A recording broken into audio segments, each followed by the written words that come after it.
ছুটি নিয়ে আমি একটা গল্প শোনাবো। আজকে আমার ছুটি, সেই ছুটি নিয়ে একটা গল্প করি। আগে ছোটবেলায় সকালে যখন ঘুম ভাঙে একটু দেরিতে, মায়ের ডাক নেই, স্কুলের তাড়া নেই, জানালার ফাঁক দিয়ে রোদের আলো এসে বলে আজকে ধীরে চল। তারপর বিছানায় গড়াগড়ি, তারপর গরম চা আর বিস্কিট। একটুতেই যেন দিনটা মিষ্টি হয়ে যায়।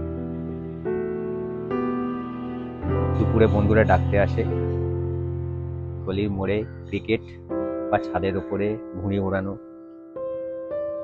হার জিতের কোনো হিসেব নেই, আর শুধু হাসির শব্দ। মাঝে মাঝে মেঘ করে এলে হাওয়ায় ছোঁয়া মনে হয় এই দিনটা যেন শেষ না হয়, এই দিনটা শুধু আমার। বিকেলে টিভিতে প্রিয় সিনেমা বা গল্পের বই নিয়ে এক কোণে বসা, আর সন্ধ্যা নামলে ছাদে হাঁটাহাঁটি, আকাশের দিকে তাকিয়ে থাকে, তারা গোনা। মনে মনে ইচ্ছে করে যে আমি আমি সব থেকে সেরা হয়ে চলে গেল সেসব দিন। এখন ছুটির দিনে আমরা কি করি? বাড়ির কাজকর্ম করা, জামা কাপড় ধোয়া, লাঞ্চ করা আর ঘুমানো, এই হচ্ছে ছুটি।